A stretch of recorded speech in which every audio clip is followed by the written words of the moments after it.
জুলাই আন্দোলনের turning point রংপুরে আবু সাঈদের মৃত্যু, প্রসারিত দুই হাতে গণ অভ্যুত্থানের সূচনা। জুলাই শহীদ দিবসে রাষ্ট্রীয় শোক।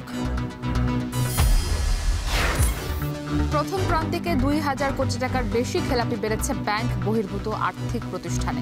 কেন্দ্রীয় ব্যাংকের কঠোর তদারকির তাগিদ।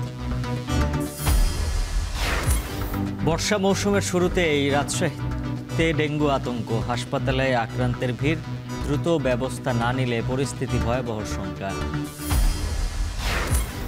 এবং সিরিজ নির্ধারণী ম্যাচের সন্ধ্যায় কলম্বোতে মুখোমুখি হচ্ছে বাংলাদেশ শ্রীলঙ্কা। উইনিং কম্বিনেশন ভাঙতে চায় না টাইগাররা।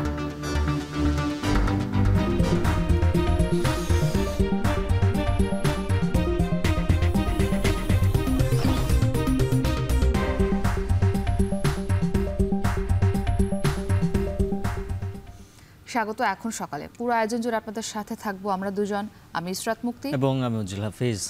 আজ জুলাই শহীদ দিবস। গেল বছর এই দিনে জুলাই আন্দোলনের প্রথম শহীদ আবু সাঈদের আত্মত্যাগেই দেশ ধাবিত হয় গণ অভ্যুত্থানের দিকে।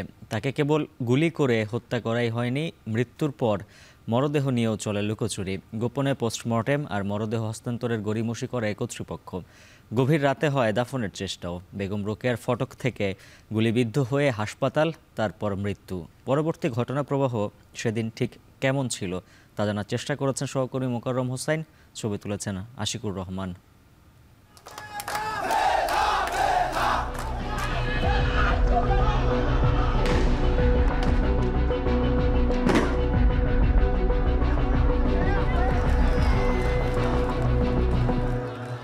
16 জুলাই 2024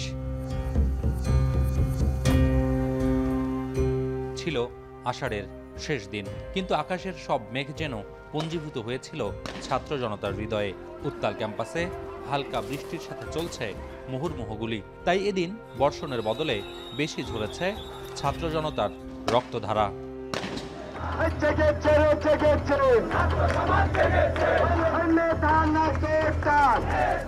কোটা না মেধা, মেধা মেধা স্লোগানে উত্তরের রাজপথে ছাত্র জনতার ঢল। উত্তাল নুরুল দিনের শহর। কবি সৈয়দ শামসুল হকের জাগো বাহে কণ্ঠে সবাই এই হাক যেন ধ্বনিত হচ্ছিল রংপুরের পথে পথে। কেমন ছিল 16 জুলাই বেগম রোকেয়া বিশ্ববিদ্যালয় এলাকা? প্রত্যক্ষদর্শীর বর্ণনায় যেন দেখা মেলে সাক্ষাৎ জমদূতের। ছাত্রলীগ মূলত বাধা দেওয়ার চেষ্টা করেছে। তারা বলেছে কখনো প্রশাসন ভবনে তালা দেওয়া যাবে না। পাশাপাশি একবার হয়েছিল কি আবু সাঈদের গলা চেপে ধরেছিল। মহানগর ছাত্রলীগ, স্থানীয় ছাত্রলীগ, আমি বিভিন্ন কলেজের কমিটি এবং টোকাই কিন্তু তারা ভাড়া করে শুধুমাত্র আমাদেরকে আঘাত করার জন্য। 15 জুলাই রাতে ছাত্রলীগ প্রোগ্রাম দিল হচ্ছে একটাই, ওই অনুযায়ী আমাদের প্রোগ্রাম করার কথা হচ্ছে যে যেহেতু ওরা একটাই দিছে, কিন্তু আমরা আর এবার তিনটাই দেবো না, আমরা দেবো 10টা। বেলা তখন দ্বিপ্রহর। বেগম রোকেয়ার মূল ফটকের সামনে শিক্ষার্থীদের কোটা সংস্কার আন্দোলনের কর্মসূচি বাস্তবায়নের প্রস্তুতি। তখন ফটক আটকে পুলিশ প্রশাসনের আন্দোলন দমনের কঠোর প্রস্তুতিও, সঙ্গে ছাত্রলীগ আর বহিরাগত আওয়ামী কর্মীদের সশস্ত্র অবস্থান। তাদের সমন্বিত হামলায় যখন ছিন্ন ভিন্ন ছাত্র জনতার মিছিল, সেখানেই জুলাই বিপ্লবের ফিনিক্স পাখি হয়ে আবির্ভূত হন আবু সাঈদ। দুহাত প্রসারিত করে যেন বলতে চাইলেন, এভাবে মানুষ মারা চলবে না।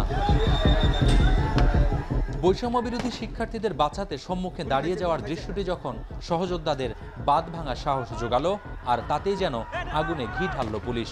আবু সাঈদের বুকেই নিশানা করে ছোড়া হলো বুলেট।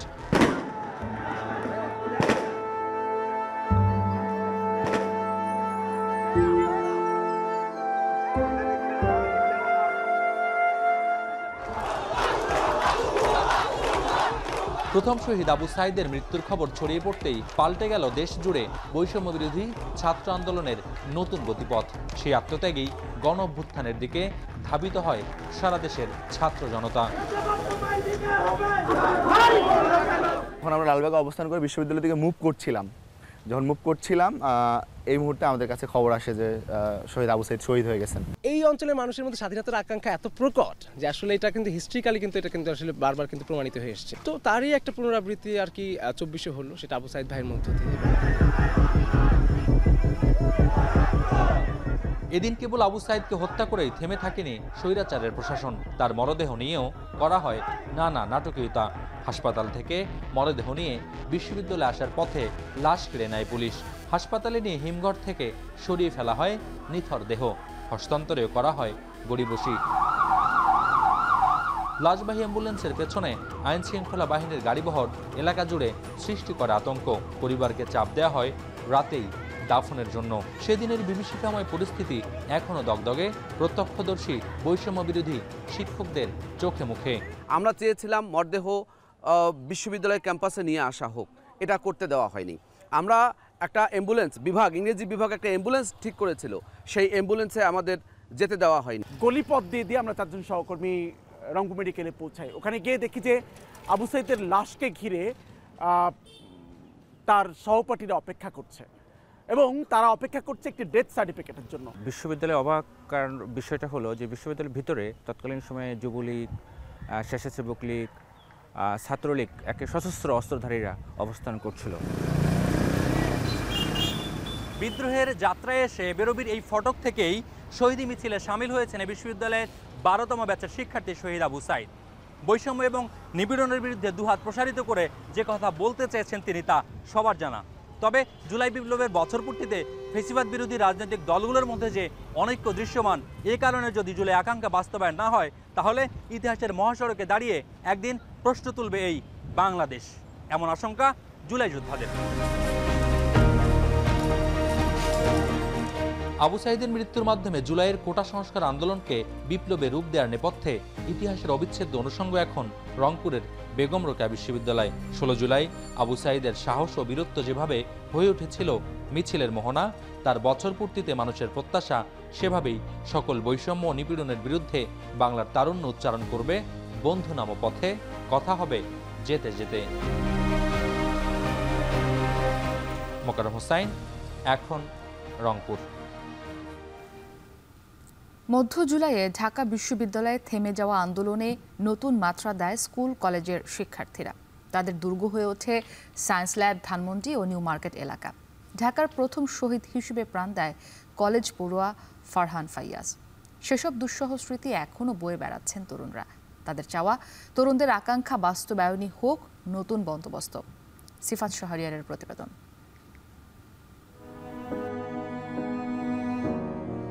কষ্ট লাগে যে আজকে তো ফারহান বেঁচে থাকলে ও আমার কাছে দোয়া নিয়ে পরীক্ষা অ্যাটেন্ড করতে যেত।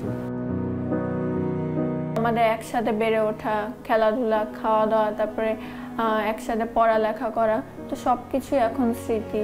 তো এই সবকিছু সবসময় নাড়া দেয়। পরীক্ষা না দিয়েও উত্তীর্ণ ফায়াজ। উচ্চশিক্ষার জন্য হয়তো বিদেশ যাওয়া হয়নি কিংবা হাতে ওঠেনি সনদ, কিন্তু তার রক্তেই তো ফ্যাসিবাদকে হারানোর পরীক্ষায় উত্তীর্ণ হলো খোদ বাংলাদেশ। বাবার আক্ষেপ আর বোনের অবাক অপেক্ষা ছাপিয়ে যে বিজয়, সেটিই তো জুলাই। আমাদের দুইজনের ইচ্ছা ছিল যে ভাইয়াও এই ইয়ারে এইচএসসি করলো আর আমিও এসএসসি, তো দুইজন একসাথেই বাইরে চলে যেতাম পড়তে। বছরখানেক পেছনে ফেরা যাক।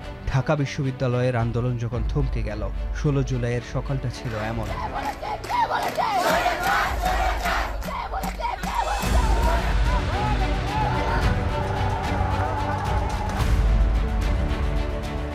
শহরের ট্যাগ ভেঙে রাজপথ তখন স্কুল কলেজের শিক্ষার্থীদের দখলে। পরনে নিজস্ব পোশাক আর গলায় পরিচয়পত্র। তৎকালীন ছাত্রলীগ যুবলীগের বিরুদ্ধে কেবল লাঠি আর ইট দিয়ে প্রতিরোধ করে তোলে 18 না পেরোনো তরুণরা। আমরা কিছুক্ষণ আগে পুলিশ এবং ছাত্রলীগ তাদেরকে ধাওয়া করতে দেখেছি এবং তারা শিক্ষার্থী এবং তখনকার পুলিশের নীরবতা আর ছাত্রলীগের নৃশংসতার বিপরীতে প্রতিবাদ জারি রাখে কলেজের শিক্ষার্থীরা। তাদেরই একজন সাদমান। আমার এক বন্ধু আমার মেসেঞ্জারে ছবি পাঠায় যে তুই লাইভে ঢুকে পড়ছস। পরে আমি রিয়েলাইজ করি যে আমি পুরো লাইভটা দেখে রিয়েলাইজ করি যে কি বললাম, ছাত্রলীগ আমাদেরকে মারতেছে, আমাদের বাইরা গুলিবিদ্ধ হচ্ছে, তারা আহত হচ্ছে। পুলিশেরা দেখে যাচ্ছিল কিন্তু কোনো অ্যাকশন নিচ্ছিল না। তো ওই পাশ থেকে আমরা পুলিশের সাথে তর্ক বিতর্ক করে আসি যে আপনারা কেন কিছু করছেন না, আপনারা মুক্তির মতো দাঁড়ায় আছেন। মানুষ এত হৃদয়হীন হতে পারে, মানুষ এত খারাপ হতে পারে যে এভাবে গুলি করে মারতে পারে, এভাবে পিটাতে পারে, এভাবে আহত করে দিতে পারে, সেসব আসলে এখনও ভাবলে আসলে আটকে উঠি। 16 জুলাইয়ের পর স্কুল কলেজের শিক্ষার্থীদের আন্দোলনের অন্যতম স্পট হয়ে ওঠে এই সায়েন্স ল্যাব মোড়।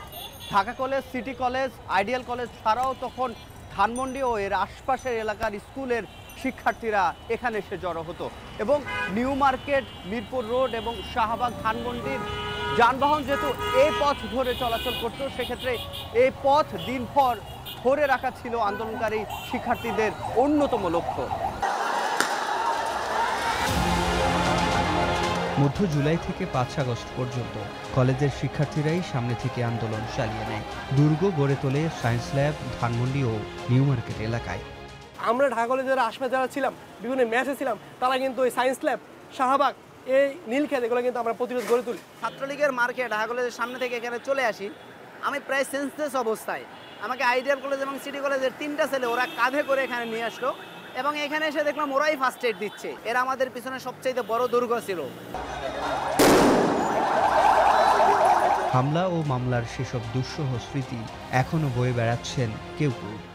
আমাদের চতুর্দিক দিয়ে অ্যাটাক করতো। আমাদের নিউ মার্কেট থেকে এখানে যারা ওয়ার্ড আওয়ামী লীগের ছিল, ছাত্রলীগের ছিল, যুবলীগের ছিল, তারা বাটার সিগন্যাল হয়ে লাঠি সোটা দিয়ে পিটানো সহ আমার 2 বন্ধু আহত হয়েছে।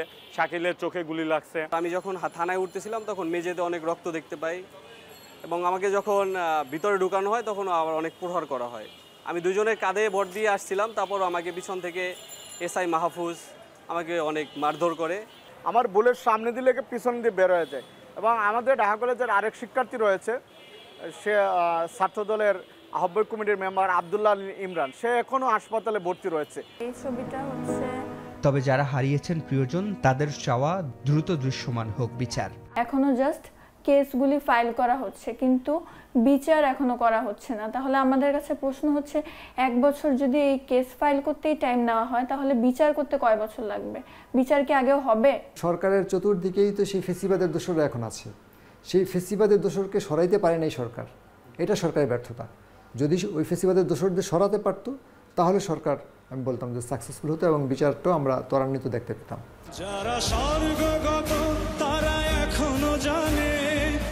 ফারহান ফায়াজরা যে আকাঙ্ক্ষার স্বপ্ন নিয়ে জীবন দিয়েছে তার বাস্তবায়নই হোক নতুন বন্দোবস্ত।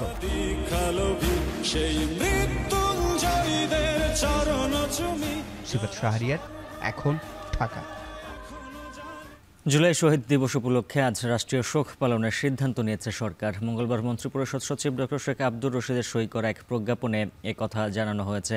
প্রজ্ঞাপনে বলা হয়, রাষ্ট্রীয় শোক পালন করার উদ্দেশ্যে বাংলাদেশের সব সরকারি, আধা সরকারি ও স্বায়ত্তশাসিত প্রতিষ্ঠান এবং শিক্ষা প্রতিষ্ঠান সহ সব সরকারি, বেসরকারি ভবন এবং বিদেশস্থ বাংলাদেশ মিশনগুলোতে জাতীয় পতাকা অর্ধনমিত থাকবে। আরও বলা হয়, সরকার এই মর্মে সিদ্ধান্ত গ্রহণ করেছে যে জুলাই শহীদ দিবস উপলক্ষে আজ রাষ্ট্রীয়ভাবে শোক পালন করা হবে। এদিন শহীদদের মাগফিরাতের জন্য বাংলাদেশের সব মসজিদে বিশেষ দোয়া অনুষ্ঠিত হবে। অন্যান্য ধর্মীয় প্রতিষ্ঠানে তাদের আত্মার শান্তির জন্য বিশেষ প্রার্থনার আয়োজনও করা হবে। কে কাকে লাল কার্ড দেখাবে জনগণই সেই সিদ্ধান্ত নেবে, এমন মন্তব্য করেছেন বিএনপির স্থায়ী কমিটির সদস্য ডাক্তার AJM জাহিদ হোসেন। তিনি বলেন, বিএনপি কখনো অন্যায়কে প্রশ্রয় দেয় না, বরং অন্যায়ের বিচার চায়। অন্যদিকে বিএনপি চেয়ারপারসনের উপদেষ্টা জয়নুল আবদিন ফারুক বলেছেন, ফেব্রুয়ারির মধ্যেই নির্বাচন দিতে হবে। জুলাই ঐক্যে ফাটল ধরানোর চেষ্টা চলছে বলে অভিযোগ দলটির। প্রতিবেদনে বিস্তারিত। সকালে রাজধানীর ইঞ্জিনিয়ার্স ইনস্টিটিউশনে জুলাই গণ অভ্যুত্থান কর্মসূচির ভেন্যু পরিদর্শনে যান বিএনপির স্থায়ী কমিটির সদস্য doctor AJM Zahid Hossain. Venue পরিদর্শন শেষে সাংবাদিকদের সঙ্গে কথা বলেন ডাক্তার জাহিদ। বলেন, বিএনপি কখনো অন্যায়কে প্রশ্রয় দেয় না, বরং অন্যায়ের বিচার চায়। কে কাকে লাল কার্ড দেখাবে জনগণই সেই সিদ্ধান্ত নেবে। এ সময় তিনি আরও বলেন, প্রধান উপদেষ্টা ও নির্বাচন কমিশনের প্রতি বিএনপির আস্থা আছে, আর তাই ফেব্রুয়ারির মধ্যে নির্বাচনের আশা করছে বিএনপি। বলেন, সব ধরনের ষড়যন্ত্র ছিন্ন করে গণতন্ত্র পুনরুদ্ধারের লড়াই চালিয়ে যাবে বিএনপি। জনগণ সিদ্ধান্ত নেবে কে কাকে লাল কার্ড আর সবুজ কার্ড, সাদা কার্ড দেখাবে। এটি জাতির অর্জন, এটি সবার সম্মিলিত অর্জন। সেটিই যাতে ওই দিনের আলোচ্য বিষয় হবে এবং সেই দিন ওটা আমরা ইনশাআল্লাহ যাতে সবার জাতির সামনে তুলে ধরতে পারি, যেটি আমাদের সামগ্রিক ঐক্যবদ্ধ অর্জন। এর আগে সকালে প্রেসক্লাবে বিএনপির ভারপ্রাপ্ত চেয়ারম্যান তারেক রহমান ও মহাসচিবকে নিয়ে অপ্রীতিকর বক্তব্য এবং নির্বাচন বানচালের ষড়যন্ত্রের প্রতিবাদে এক আলোচনা সভা অনুষ্ঠিত হয়। এ সময় ফেব্রুয়ারির মধ্যে নির্বাচনের দাবি জানিয়ে বিএনপির চেয়ারপারসনের উপদেষ্টা জয়নুল আবদিন ফারুক বলেন, এর ব্যতিক্রম হলেই সব দায়িত্ব অন্তর্বর্তী সরকারকে নিতে হবে। বলেন, তারেক রহমানকে নিয়ে অশুভ উক্তির মাধ্যমে বাংলাদেশের রাজনীতিকে ঘোলাটে করার যে অপচেষ্টা চলছে তা রুখে দেওয়া হবে। নব্য ষড়যন্ত্রকারীরা আওয়ামী লীগকে পুনর্বাসনের চেষ্টা করছে বলেও অভিযোগ করেন জয়নুল আবদিন ফারুক।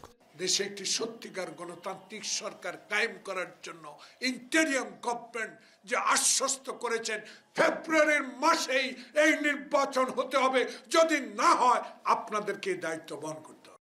বিকেলে ঢাকা বিশ্ববিদ্যালয়ের টিএসসিতে গণঅভ্যুত্থানের 1 বছর পূর্তি উপলক্ষে বিভিন্ন ক্রিয়াশীল ছাত্র সংগঠনের প্রতিনিধিদের নিয়ে আলোচনা সভার আয়োজন করে জাতীয়তাবাদী ছাত্রদল। বিএনপির স্থায়ী কমিটির সদস্য সালাউদ্দিন আহমেদ সেখানে মন্তব্য করেন, জুলাইয়ের ঐক্যের মধ্যে ফাটল ধরানোর চক্রান্ত হচ্ছে। যারা বিভিন্ন ঘটনায় বিএনপির শীর্ষ নেতাদের বিরুদ্ধে কুৎসা রটনা এবং কুরুচিপূর্ণ স্লোগান দিচ্ছে, তারা ফ্যাসিবাদ ফিরে আসার পথ সুগম করে দিচ্ছে বলেও মন্তব্য করেন তিনি। আমি এখনো প্রত্যাশা করি আমাদের মধ্যে যে ঐক্য গঠিত হয়েছে ফ্যাসিবাদ বিরোধী, সেই ঐক্য অটুট থাকবে। আমি প্রত্যাশা করি, বিশ্বাস করি, সেই ঐক্যই হবে এই জাতির একমাত্র শক্তি, যেটা এই জাতিকে এগিয়ে নিয়ে যাবে।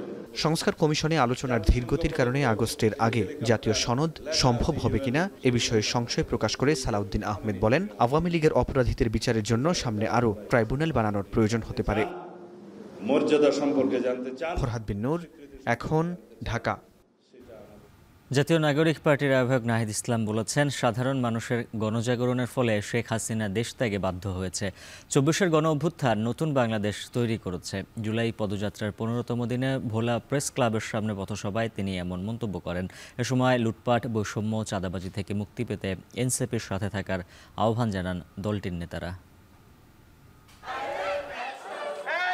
গণঅভ্যুত্থান স্মরণে ও নতুন বাংলাদেশ গড়তে জাতীয় নাগরিক পার্টির জুলাই পদযাত্রা এখন বরিশাল বিভাগে।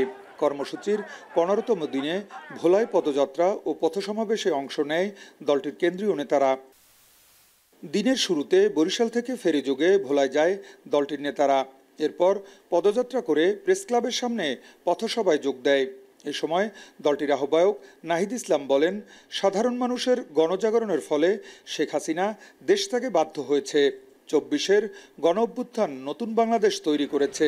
সাধারণ মানুষের গণপ্রতিরোধের ফলে শেখ হাসিনা দেশ থেকে পালাতে বাধ্য হয়েছিল। মুক্তিযোদ্ধা বনাম রাজাকার এই বিভাজনের মাধ্যমে শেখ হাসিনা দেশকে বিভাজন করেছিল। এই মুজিববাদী আদর্শ গত 50 বছর ধরে দেশকে বিভাজিত করে রেখেছিল। ভোলাবাসীকে গ্যাস থেকে বঞ্চিত রাখা হয়েছে উল্লেখ করে নাহিদ ইসলাম আরও বলেন, বিভিন্ন জেলায় গ্যাস পাঠানো হলেও ভোলাবাসীর সাথে বৈষম্য হয়েছে। আর কোনো নব্য স্বৈরাচারকে এদেশে জায়গা দেওয়া হবে না হুঁশিয়ারি দিয়ে নাহিদ ইসলাম বলেন, ভোলার মানুষ আর কোনো চাঁদাবাজ, ধর্ষককে স্থান দিবে না। দুর্নীতি, বৈষম্য, চাঁদাবাজ, সন্ত্রাস এবং মাফিয়া সিস্টেমের বিরুদ্ধে একটা ইনসাফ ভিত্তিক, মর্যাদা ভিত্তিক গণতান্ত্রিক রাষ্ট্র কায়েমের জন্য হয়েছিল। আমরা সেই ব্যবস্থা প্রতিষ্ঠার জন্য লড়াই করছি। আমরা চাই সেই লড়াইয়ে গণ অভ্যুত্থানে যেভাবে ভোলার সন্তানেরা অগ্রনায়ক ছিল, অগ্রসৈনিক ছিল, আমাদের এই লড়াইও ভোলাকে সামনে থেকে লড়াই করতে হবে, নেতৃত্ব দিতে হবে। পথসভায় এনসিপির সিনিয়র যুগ্ম আহ্বায়ক সামান্তা শারমিন বলেন, আগামীর ভোলা হবে নিপীড়ন ও ধর্ষণ মুক্ত। কিছু রাজনৈতিক দল ভোলার মেয়েদের দমিয়ে রেখেছে। সবচেয়ে বড় সংগ্রামের কান্ডারি এই জেলা ভোলা, কারণ ভোলা জেলায় মাত্র একদিন লেগেছে স্বৈরাচারী ফ্যাসিস্টকে বিদায় করতে। এই দ্বীপ জেলা ভোলায় সবচেয়ে বড় বড় গ্যাস ক্ষেত্রগুলো থাকা সত্ত্বেও ভোলাবাসী গ্যাস পায় না। এই প্রান্তিক এলাকায় শিক্ষার সুবিচার করার জন্য একটা ভালো বিশ্ববিদ্যালয় গঠন করা হয় নাই। এই ভোলাকে দর্শকদের আস্তানা আমরা হইতে দিব না। এই ভোলাকে সন্ত্রাসের আস্তানা আমরা হইতে দিব না। এই ভোলাকে চাঁদাবাজদের আস্তানা আমরা হইতে দিব না। ভোলার কর্মসূচি শেষে এনসিপি নেতারা পৌঁছায় বরিশালে। সেখানে তারা পদযাত্রায় অংশ নেন। নগরীর ল কলেজ এলাকা থেকে শুরু করে পদযাত্রাটি সিটি কর্পোরেশন চত্বরে গিয়ে শেষ হয়। পরে হয় পথসভা। এ সময় এনসিপির আহ্বায়ক নাহিদ ইসলাম মন্তব্য করেন, দেশের মানুষকে বোকা বানানো যাবে না। এনসিপি রাজপথে নেমেছে, কোনো হুমকি ধামকি দিয়ে থামানো যাবে না। তরুণ প্রজন্মের শক্তি এখনো ঘুমায় যায়নি, রাজপথে এসেছে। বাংলাদেশকে চাঁদাবাজ, সন্ত্রাস, দুর্নীতি, বৈষম্যমুক্ত করেই আমরা ঘরে ফিরবো ইনশাআল্লাহ। পথসভায় এনসিপির দক্ষিণাঞ্চলের মুখ্য সংগঠক হাসনাত আব্দুল্লাহ বলেন, নির্বাচন কমিশনের পুনর্গঠন প্রয়োজন। এই নির্বাচন কমিশন দিয়ে গ্রহণযোগ্য নির্বাচন সম্ভব নয়। এ সময় হাসনাত আব্দুল্লাহ বলেন, চাঁদাবাজ বললে একটি দলের মন খারাপ হয়। আমরা যখন আগে ভোট চোর বলতাম তখন একটা দল মাইন্ড করতো, এখন যখন আমরা চাঁদাবাজ বলি, টেন্ডারবাজ বলি, একটা দলের গায়ে লাগে। সূর্য পশ্চিম দিকে উঠতে পারে, আসমান জমিনে নামতে পারে, কিন্তু এই নির্বাচন কমিশন দিয়ে গ্রহণযোগ্য নির্বাচন সম্ভব নয়। মাসব্যাপী কর্মসূচির ১৬তম দিনে গোপালগঞ্জ, শরীয়তপুর ও মাদারীপুরে পদযাত্রায় অংশ নেবেন দলটির নেতাকর্মীরা। বাংলাদেশের রাজনৈতিক সংস্কৃতি দেখতে চেয়েছিলাম। ফিরদাউস সোহাগ, এখন, বরিশাল। মিটফোর্ডে ব্যবসায়ী সোহাগ হত্যার ঘটনায় পাথর নিক্ষেপকারীদের মধ্যে একজনকে পটুয়াখালীর ইটবাড়িয়া থেকে গ্রেপ্তার করেছে ডিবি পুলিশ। অন্য আসামি গ্রেপ্তারে অভিযান চলমান থাকায় তার নাম প্রকাশ করেনি পুলিশ। এ নিয়ে সোহাগ হত্যাকাণ্ডের মামলায় ৯ আসামি গ্রেপ্তার হলো। বিষয়টি নিশ্চিত করেছেন পটুয়াখালীর অতিরিক্ত পুলিশ সুপার সাজিদুল ইসলাম। এর আগে গেল বুধবার বিকেলে মিটফোর্ড হাসপাতালের ৩ নম্বর ফটকের সামনে প্রকাশ্যে কংক্রিট বোল্ডার দিয়ে শরীর ও মাথা থেতলে হত্যা করা হয় ভাঙাড়ি ব্যবসায়ী সোহাগকে। এ ঘটনায় নিহত সোহাগের বোন মঞ্জুয়ারা বেগম বাদী হয়ে বৃহস্পতিবার একটি মামলা করেন। এর আগে এই মামলায় ৮ জনকে গ্রেপ্তার করে পুলিশ। চলতি বছরের জানুয়ারি থেকে মার্চে ব্যাংক বহির্ভূত আর্থিক প্রতিষ্ঠান খাতে খেলাপি ঋণ বেড়েছে ২,১০০ কোটি টাকা। খাতটিতে খেলাপি ঋণের পরিমাণ দাঁড়িয়েছে অন্তত ২৭,০০০ কোটি টাকা, যা মোট বিতরণকৃত ঋণের ৩৫.৩১%। তারল্য সংকটে ভোগার পাশাপাশি এসব আর্থিক প্রতিষ্ঠানকে এখন ব্যাংকের সঙ্গে তীব্র প্রতিযোগিতা করতে হচ্ছে। দেলোয়ার দোলনের প্রতিবেদনে থাকছে বিস্তারিত। ব্যাংক বহির্ভূত আর্থিক প্রতিষ্ঠান খাতে চলতি বছরের প্রথম প্রান্তিকে খেলাপি বেড়েছে ২,১০০ কোটি টাকা। খাতটিতে বর্তমানে খেলাপির পরিমাণ বেড়ে দাঁড়িয়েছে ২৭,১৮৯ কোটি টাকায়, যা মোট বিতরণকৃত ঋণের ৩৫.৩১%। দেশের আর্থিক খাতের ইতিহাসে ভয়াবহ দৃষ্টান্ত হয়ে রয়েছেন পিকে হালদার। রাষ্ট্রীয় আর্থিক প্রতিষ্ঠান ও এনবিএফআই ব্যবহার করে হাজার হাজার কোটি টাকা লুট করে পালিয়ে যান ভারতে, যার প্রভাবে দেশের আর্থিক প্রতিষ্ঠান এখনও ভুগছে তারল্য সংকটে। ব্যাংকের সঙ্গে আর্থিক প্রতিষ্ঠানগুলোর চলছে তীব্র প্রতিযোগিতা। বাংলাদেশ ব্যাংকের তথ্য বলছে, এনবিএফআই খাতে মোট ঋণের পরিমাণ দাঁড়িয়েছে ৭৬,৯৮৭ কোটি টাকা। বিশেষজ্ঞদের মত, ঋণ খেলাপির এ হার কোনোভাবেই কাম্য নয়। খাতটিকে পুনর্গঠন করতে হবে। ৫ই আগস্টের পট পরিবর্তনের পরে সরকার যেভাবে খেলাপি ঋণের সংখ্যা বাড়ল, এটা একদম রাতারাতি মনে হচ্ছে প্রতিদিন বাড়তেছে। রাজনৈতিক স্বার্থে বা রাজনৈতিক ক্ষমতা ব্যবহার করে যারা ঋণ নিয়ে খেলাপি হয়েছেন, তাদের একটা ইন্টেনশনে ছিল যে আমার তো এই টাকা দিতে হবে না। বিশেষজ্ঞরা বলছেন, দেশে এত আর্থিক প্রতিষ্ঠানের প্রয়োজন নেই। এনবিএফআই খাতকে ঢেলে সাজাতে দরকার কঠোর নীতিমালার। সেই সাথে কেন্দ্রীয় ব্যাংককে বাড়াতে হবে তদারকি। যারা এই সুযোগ সন্ধানী, তারা কি করছে, ব্যাংক থেকে সরে গিয়ে আস্তে আস্তে নন ব্যাংক ফাইন্যান্সিয়াল ইনস্টিটিউশনগুলোতে গিয়ে ঢুকছে এবং সেখানে গিয়ে তারা খেলাপি হচ্ছে, এবং সেখান থেকে অর্থ পাচার হচ্ছে কিনা সেটা আমরা জানি না। নন ব্যাংক ফাইন্যান্সিয়াল ইনস্টিটিউশনগুলোর গভর্নেন্সটাকে আরও সিগনিফিকেন্টলি ইমপ্রুভ করতে হবে, যাতে করে এই ব্যাংক খাতের যে সমস্যা, এই একই রকমের সমস্যাগুলো যেন নন ব্যাংক ফাইন্যান্সিয়াল ইনস্টিটিউশনে না হয়। খেলাপিতে জর্জরিত এসব আর্থিক প্রতিষ্ঠানের বিলুপ্তির কথা ভাবছে কেন্দ্রীয় ব্যাংক, যাদের কোনোটি ৯৯% ঋণ খেলাপি। এনবিএফআই সিলেক্ট করেছি, তাদের কাছে পত্র প্রেরণ করেছি। এটাকে একটু অন্য ভাষায় বলতে গেলে বলা যায় চরমপত্র। পত্রটা এই ধরনের, যেখানে ল্যাঙ্গুয়েজ ছিল যে আপনাদের যে পারফর্মের যে কর্মকাণ্ড, তাতে কেন আপনাদের কার্যক্রম বন্ধ করে দেওয়া হবে না এই বিষয়ে আপনি ব্যাখ্যা প্রদান করেন। বাংলাদেশ ব্যাংক নীতিগতভাবে ওগুলো বন্ধ করে দেওয়ার সিদ্ধান্ত নিয়েছে। ব্যাংক বহির্ভূত আর্থিক প্রতিষ্ঠান খাতের ন্যায় চলতি বছরের মার্চ পর্যন্ত ব্যাংক খাতে খেলাপি ঋণের পরিমাণ বেড়ে দাঁড়িয়েছে 4,20,335 কোটি টাকা, যা বিতরণকৃত মোট ঋণের 24.13%। দেলোয়ার দোলন, এখন, ঢাকা। সুনামগঞ্জে সীমান্ত থেকে বিজিবির আটক করা 90টি ভারতীয় গরু জিম্মায় দেওয়ার পর থেকেই মিলছে না তার কোনো হদিস। বিজিবি বলছে জেলা প্রশাসনের জিম্মায় গরু তুলে দেওয়া হয়েছিল, কিন্তু পুলিশি তদন্তে বেরিয়ে এসেছে জিম্মাদাররা এখনও জানেন না গরু কোথায়। বিষয়টি নিয়ে প্রশাসন, পুলিশ, বিজিবির মধ্যে চলছে পাল্টাপাল্টি দোষারোপ। লিপসন আহমেদের প্রতিবেদন।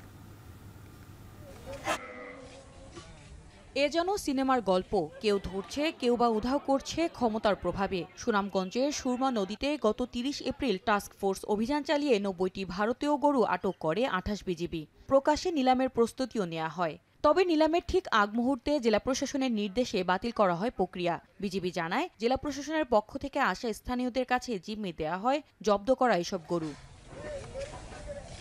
জানা যায়, সুনামগঞ্জের দোয়ারাবাজার ও ছাতক সীমান্তে বেড়েছে পশু চোরাচালান। রাতের আধারে মেঘালয়ের সীমান্ত পেরিয়ে ভারত থেকে আসছে গরু। উদ্ধার করা এসব গরু আনা হচ্ছিল সীমান্তবর্তী বোগলা বাজার থেকে নৌকায় করে। প্রাণী সম্পদ অধিদপ্তর নিশ্চিত করেছে এসব গরু ভারতের মেঘালয় থেকে আনা। তবে নিলামের প্রস্তুতিতে বাধে বিপত্তি, কারণ অবৈধ এসব গরু বাজারে বৈধ ইজারা থাকায় আইনের মারপ্যাচে পড়ে বিজিবি। পরে জেলা প্রশাসন ও স্থানীয় বাজার কর্তৃপক্ষের লোকজন এসে নিয়ে যায় এসব গরু। এদিকে গত 4 এপ্রিল 2 ব্যক্তি গরুর মালিকানা দাবি করে আদালতে আবেদন করলে তদন্তে দেখা যায় জিম্মিদাররা গরু সম্পর্কে কোনো তথ্য দিতে পারেনি। গরু কোন থেকে কুড়ানো গেল বা এটা আমি জানি না, আমি জিম নাই আছি এখান ঠিক আছে, এই বিষয় আর শুনতে আমি জানি না। এই পর্যন্ত তারা কারণ পুলিশ আমার ফোন দেখেন এখান থেকে কিতা যাহা নাকি তাকি নামে রাখা হইলো, এটা আছে এটা আমরা বুঝবো না, ও শেষ। এদিকে নিখোঁজ এসব গরুর বাজার মূল্য প্রায় 70 লক্ষ টাকা, অথচ এর দায় নিচ্ছে না কেউ। আদালতের মামলা চললেও প্রশ্ন রয়ে গেছে, এই 90টি গরু গেল কোথায়। 90টা গরু জগৎ করা হলো সরকারি সম্পত্তি, সেটা একজনের জিম্মায় রাখলাম, সেটা হারাই গেল, জবাব তো যে জিম্মায় দেওয়ার জন্য আদেশ দিছে সেটাই। বিষয়টা বুঝেন না, ওরা বাড়ি সব বাইরের থেকে গরু আসে। এটা তো আমাদের ডায়াগনোসিসে বলছে যে ওই যে আইসা নিয়ে যে হাসির লিখে ফেলে, সেটা তো তারা ওই যে ওখানকার যে হাট বাজার কোটি টাকা দিয়ে তারা হাট বাজার ডেকে নেয়, তারা বৈধ করার জন্য এইগুলা করে। টাস্ক ফোর্সের কমান্ডার কে ছিল, কার নির্দেশনায় এই জিনিসগুলো করা হয়, এখানে এখতিয়ারভুক্ত কে, লোকাল লোকের কথা যে বললো এটা কারা পাঠাইছিল, এটা তো ক্রিস্টাল ক্লিয়ার, সবাই ছিল ওখানে। তখন সেই জিম্মাকারী যারা পাঠাইলো তারা জিম্মা নিয়ে উধাও করে ফেললো, এই দোষটা কি এখন আমার, আমি ধরে বিপদে পড়ছি? তখনকার জেলা প্রশাসনের কার্যালয়ে দায়িত্বপ্রাপ্ত থাকা জেলা প্রশাসক রেজাউল করিমকে ভারতীয় গরুর জিম্মির বিষয়টি জিজ্ঞেস করলে রেগে যান তিনি। আরে আমাদের জিম্মা দিবে কেন, এটা বিজেপি দিছে, কার জিম্মা, এটা বিজেপি দিছিল, আটক তো করছে বিজেপি। পাওয়া যাচ্ছে না, এটা হইলো আপনার এটা নিয়ে মামলা চলতেছে, তো মামলা সিদ্ধান্ত অনুযায়ী এটা পরেই মামলার রায় কি এসে সেটা আগে দেয়। প্রতিনিয়ত ভারতীয় গরু সীমান্ত দিয়ে আসায় বেকায়দায় পড়েছেন জেলার দেশীয় গরুর খামারিরা। ভারতীয় গরু আনে কম পয়সায়, আর আমরা দেশি গরু ফাইলা খাওয়াইয়া আমরা এই পয়সাটা পাই না, কারণ এই গরু আইলে যখন খাড়া করা হয় তখন আমরা গরুর আর মূল্য পাই না। এরকম বর্ডারে গরু বাজার বইরা জায়গা দেশি গরুর জিগা না। এই গাড়িটা কিনছি 48,000, 50,000, দাম কত 42,000, 8,000 টাকা। যদি এই গরু নাই তো এই গাড়ি বেচতে পারলে 52,000। প্রশাসন, আইন শৃঙ্খলা বাহিনী ও স্থানীয় প্রভাবশালীদের দ্বন্দ্বে হারিয়ে গেল 90টি গরু। এখন সুনামগঞ্জ। দেশের সবচেয়ে মজবুত আরএফএল ল্যাডার, যা 6061 গ্রেড অ্যালুমিনিয়ামে তৈরি। শক্তিশালী এমএস ক্রসবার নিশ্চিত করে সর্বোচ্চ নিরাপত্তা। RFL ladder. ফেনীতে এবারের বন্যায় মৎস্য আর প্রাণী সম্পদের 9 কোটি টাকারও বেশি ক্ষতি হয়েছে। ক্ষতিগ্রস্ত হয়েছে 7,500 হেক্টর জমির ফসল, 122টি সড়ক ও 2 শতাধিক ঘরবাড়ি। প্রাণ গেছে একজনের। সব মিলিয়ে ক্ষতি দাঁড়িয়েছে 100 কোটি টাকারও বেশি। বর্ষা এলে এই জেলার উত্তরের 3 উপজেলার এই চিত্র যেন অনিবার্য। সরকারি কর্তারা বারবার আশ্বাস দিলেও মেলে না সমাধান। সুলাইমান ডালিমের প্রতিবেদনে থাকছে বিস্তারিত। যতদূর চোখ যায় সবই ডুবেছিল বানের জলে। এখনো জলাবদ্ধ কিছু এলাকা, তবে বেশিরভাগ এলাকা থেকে পানি নেমে যাওয়ায় অবস্থার অনেকটা উন্নতি হলেও ক্রমেই স্পষ্ট হচ্ছে ক্ষতচিহ্ন। পরশুরামের পশ্চিম অলকার এলাকাবাসীর সঙ্গে নদীর বাঁধ রক্ষার কাজে যান মাসুম ও মাহফুজ। তবে বাঁধ মেরামতে ব্যর্থ হয়ে বাড়ি ফিরে দেখেন প্রবল স্রোতে ঘরে আটকে আছেন তাদের মা, মাসুমের স্ত্রী ও একমাত্র 1 মাস বয়সী শিশু সন্তান। আমরা এক বুক পানি দিয়ে নদীর বাঁধ থেকে আসা লাগছে, এসে আমার 1 মাসের শিশু বাচ্চা ছিল ঘরে, আমার 2টা ঘর তলায় গেছে। ওই ঘরের দরজা ভেঙে তাদেরকে উদ্ধার করে আমার মেজো ভাইয়ের ঘরে উদ্ধার করে নিয়ে গেছে। নতুন নতুন কাপড় চোপড় সব নষ্ট হয়ে গেছে, ওয়ার্ডব করে পানির ভিতরে। আমার পাকের ঘরে সব হাঁড়ি পাতিল নষ্ট হয়ে গেছে, পানি নিয়ে গেছে। গেল সপ্তাহে ভারী বর্ষণ ও উজানের ফলে বন্যা নিয়ন্ত্রণ বাঁধের 41টি স্থানে ভেঙে আকস্মিক বন্যা সৃষ্টি হয়। বৃহস্পতিবার থেকে বন্যা পরিস্থিতির উন্নতি হলে প্রাথমিক ক্ষতি নিরূপণে কাজ শুরু হয়। সরকারি হিসেবে জেলায় 2300 পুকুরের অন্তত 8 কোটি 13 লাখ টাকার মাছের ক্ষতি হয়েছে। ডুবে গেছে 7000 হেক্টরের ফসলি জমি। বীজ দেন কিনছিলাম 800 3 ব্যাগ জ্বালা বইয়ে হ্যাঁ নষ্ট হয়ে গেছে। বিছনার জ্বালা গেছে এবং কি মাছ গেছে, এই রাস্তাঘাটেরও ক্ষতি হয়েছে। 30টা গরু আছে বর্তমানে, আমার একদম খামারটা একবার তলায় নিয়ে গেছে এই পানিতে। এছাড়া মুরগি, গরু, ছাগল, মহিষ মারা গিয়ে সম্পদ হানি হয়েছে 64 লাখ টাকার। তবে বেশি ক্ষতি হয়েছে ঘরবাড়ি ও রাস্তাঘাটের। সংশ্লিষ্ট কর্তৃপক্ষ জানিয়েছে সড়ক ও জনপথের ক্ষতিগ্রস্ত 20 কিলোমিটারে মেরামত ব্যয় দাঁড়াবে 90 কোটি টাকার বেশি। ঘরবাড়ির ক্ষতি টাকার অঙ্কে যা এখনো নিরূপণ হয়নি। গোখাদ্যগুলো নষ্ট হয়, তাছাড়া কিছু গরুর খামারগুলো এফেক্টেড হয়, মুরগির খামার সেখানে এফেক্টেড হয় এবং মুরগি মারা গেছে এবং কিছু গরু মারা গেছে। আর হচ্ছে যে খামারিদের যে তাদের যে খামারের অবকাঠামো, সে অবকাঠামো কিছু ক্ষয়ক্ষতি হয়েছে। 5626 হেক্টরের ভিতরে 855 হেক্টর পানিতে নিমজ্জিত হয়েছে। তো সোনাগাজীর পানি নামার পরে বোঝা যাবে আসলে চূড়ান্ত কতটুকু ক্ষয়ক্ষতি হয়েছে। আমাদের ক্ষয়ক্ষতির চূড়ান্তকরণের কাজ প্রক্রিয়াধীন আছে। এবারের বন্যায় 9000-এর বেশি মানুষ জেলার 150-র বেশি আশ্রয় কেন্দ্রে যায়। এদের মধ্যে অন্তত 7000 মানুষ বাড়ি ফিরেছেন। নিত্য ব্যবহার যে সমস্ত খাদ্যগুলা আমরা দেব। পরবর্তীতে এই অঞ্চলে আমাদের মেডিকেল ক্যাম্প অথবা ডেন্টাল ক্যাম্প, শিক্ষা উপকরণ বিতরণ, এই ধরনের কর্মসূচি আছে। প্রতি বছর বর্ষা এলেই নদী তীরের বাঁধ ভেঙে ডুবতে হয় ফেনীর উত্তরাঞ্চলের 3 উপজেলার লক্ষাধিক মানুষকে। 2017 থেকে 2025 এই সময়ে শুধু মেরামতেই ব্যয় হয়েছে 50 কোটি টাকার বেশি। প্রতি বছর কোটি কোটি টাকা সরকারের গচ্ছা গেলেও মিলছে না সুফল। স্থানীয়রা বলছেন পানি উন্নয়ন বোর্ড, প্রভাবশালী মহল ও ঠিকাদার এই চক্র থেকে মুক্তি চান তারা। সুলাইমান ডালিম, এখন ফেনী। টানা বৃষ্টিতে রাজশাহীর সবজির বাজারে দেখা দিয়েছে সরবরাহ সংকট। এতে প্রায় সব ধরনের সবজির দাম চড়া। এ নিয়ে আরও জানাতে রাজশাহীর মাস্টারপাড়া কাঁচা বাজার থেকে যুক্ত হয়েছেন মারুফ হাসান। মারুফ, প্রকারভেদে সবজির দাম কেজিতে কত টাকা পর্যন্ত বেড়েছে জানাবেন, এবং এই চড়া দামের কারণে সবজি বেচা কেনাতে কোনো প্রভাব পড়েছে কিনা?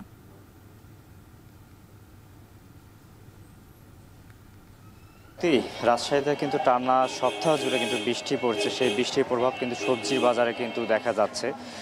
আজকে সকাল থেকে কিন্তু মুষলধারে বৃষ্টি হচ্ছে। সেই মুষলধারে বৃষ্টির মধ্যেও এখানে যে সবজি, সে সবজি বেচা কেনা হচ্ছে। তবে এখানে প্রতিটি সবজির 5 থেকে 10 টাকা দাম বৃদ্ধি পেলেও শাকের দাম অনেকটাই কমিয়ে গিয়েছে। আমরা যদি গত সপ্তাহের তুলনায় আজকে বাজার দরটা একটু দেখি, তাহলেই বোঝা যাবে যে আসলে কতটা দাম বেড়েছে এবং কতটা কমেছে।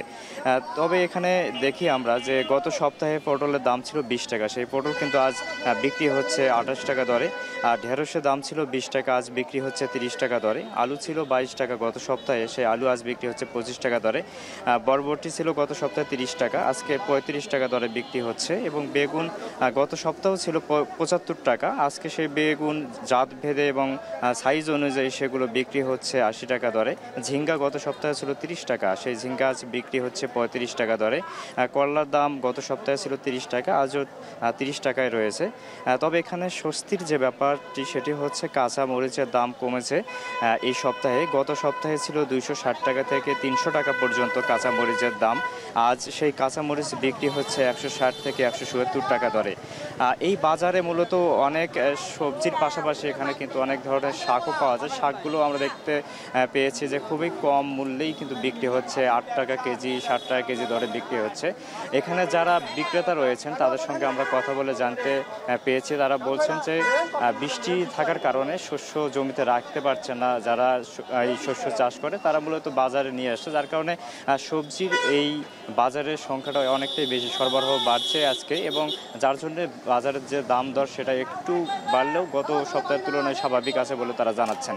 এবং পাশাপাশি এখানে যারা ক্রেতা রয়েছেন তারা বলছেন যে আজকের যে বাজার দর তা আমাদের স্বাভাবিক পর্যায়ে আছে। আমরা কাঁচামরিচ যে দামে কিনছিলাম গত সপ্তাহে তা আজকে কিন্তু অনেকটাই কমিয়ে গিয়েছে। সব মিলিয়ে আমাদের কেনার সাধ্যের মধ্যেই আছে বলে তারা জানাচ্ছেন।